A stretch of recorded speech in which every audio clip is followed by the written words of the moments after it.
ذہن میں سوال تو آئے گا کہ یہ مہمان کس کا ہے؟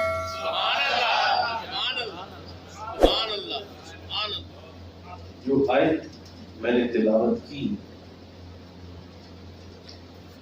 یہ بڑی معروف آیت ہے،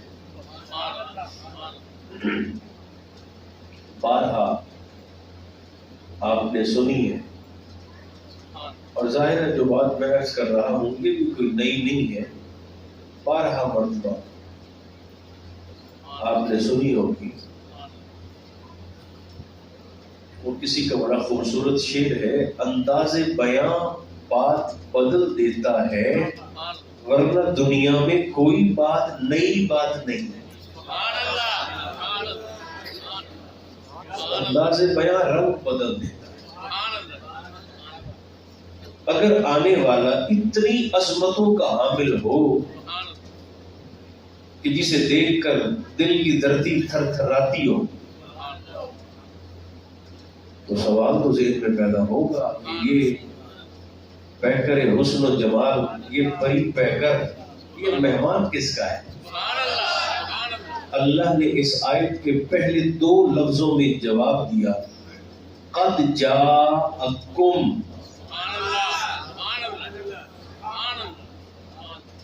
اللہ فرماتا ہے جن کو میں نے پہلے بھیجا تھا وہ کسی ایک محلے کے رسول تھے، کسی ایک بستی کے پیغمبر تھے، کسی ایک علاقے کی طرف تھے یا کسی ایک ملک کی طرف بھیجے گئے تھے، جبکہ قد جاءکم یہ جو شخصیتیں لاجواب و لازوال آئی ہے، قد جاءکم جس شے پر مخلوق ہونے کا اطلاق ہوتا ہے میں نے اس ہر شے کی طرف اپنے نبی کو رسول بنا کر بھیجا۔ حضور خود بھی فرماتے ہیں ارسلت الی الخلق کافہ، میں کسی محلے کے لیے، کسی علاقے کے لیے، کسی ملک کے لیے یا کسی خاص جگہ کے لیے، حتیٰ کہ اس زمین کے لیے بھی فقط رسول نہیں، ارسلت الی الخلق کافہ، جو شے مخلوق میں شامل ہے میں اس ہر مخلوق کا مہمان ہوں۔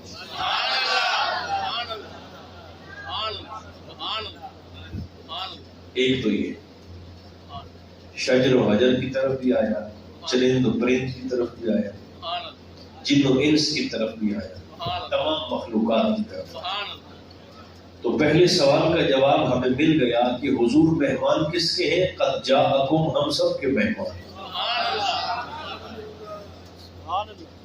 تو ویسے کبھی سوچیے اگر حضور مہمان بن جائے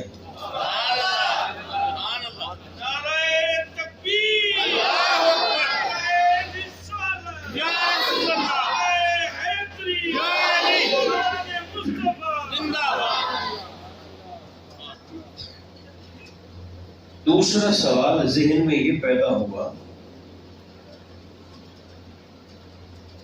کہ یہ آئے کہاں سے؟ اگلے دو لفظوں میں اس سوال کا جواب دیا ہے، کہاں سے آئے؟ من اللہ، اللہ کی طرف سے آئے۔ پھر بولیے کس کی طرف سے آئے؟ زور سے بولیے گا، کس کی طرف سے؟ اب آپ میں سے کوئی شخص اگر آپس میں پوچھے میرے متعلق کہ یہ کہاں سے آئے تو وہ دوسرا جواب دے گا کہ یہ لڈن سے آئے۔ میں لڈن سے اس وقت آ سکتا ہوں جب میں پہلے لڈن میں موجود ہوں گا۔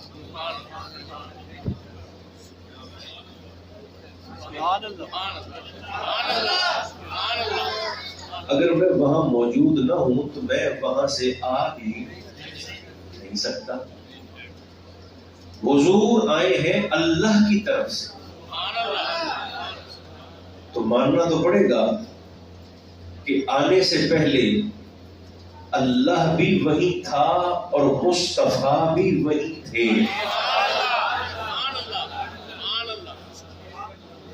میرے خیال بات کی سمجھ آ رہی ہے؟ اللہ بھی وہی تھا بھی صحیح ہے بھی صحیح، اور حضور بھی وہی، دونوں وہیں پر تھے، بھیجنے والا بھی وہیں پر تھا اور آنے والا بھی وہیں پر تھا، دونوں وہیں پر تھے۔ اچھا یہاں ایک سوال پیدا ہوا، دونوں وہیں پر تھے تو اتھے دو دی جا ہے،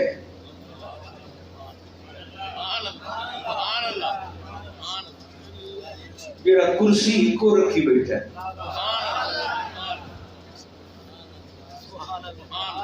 اس کی کرسیاں کتنی ہیں؟ یا پیچھے محراب پہ پڑھنے اوپر لکھا ہوا ہے، آیت الکرسی کے اندر لکھا ہوا ہے واسعہ،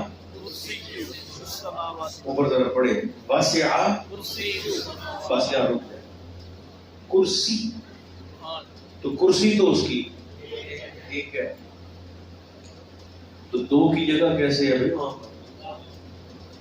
اب میرے آنے سے پہلے حاجی صاحب نے یہ صوفہ تو ایک رکھا ہے تو اس پر تو میں بیٹھ گیا ہوں، اب یہاں پر کوئی دوسرا تو نہیں بیٹھ سکتا۔ پہلے سوال کو سمجھے، تو جس کی کرسی ہی ایک ہے تو دو کیسے؟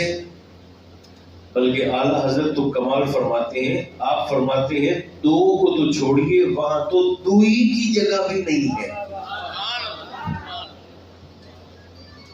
دو کی نہیں، وہاں تو دوئی کی جگہ بھی نہیں ہے، تو کرسی ایک ہے تو دو کیسے؟ اس پر صوفیاء اور عرفاء وہ ایک مثال دیتے ہیں، وہ کہتے ہیں اگر کسی شخص نے ہاتھ پر مہندی لگانی ہو، تو مہندی کا پتا ہوتا ہے، پودا ہوتا ہے، آپ اس پودے سے سبز رنگ کے پتے کو توڑ لیں، اسے سکھا دیں، اور جب خشک ہو جائے تو اسے پیس کر گوندھ کر لو دیں، گوندھ کر آپ اسے ہتھیلی پر لگائیں، تھوڑی دیر کے بعد جب وہ خشک ہو جائے گا اور آپ اسے دھوئیں گے تو آپ کی ہتھیلی پر سبز رنگ نہیں سرخ رنگ ہوگا۔ پتے کا رنگ تو سبز تھا، یہ سرخ رنگ کہاں سے آ گیا؟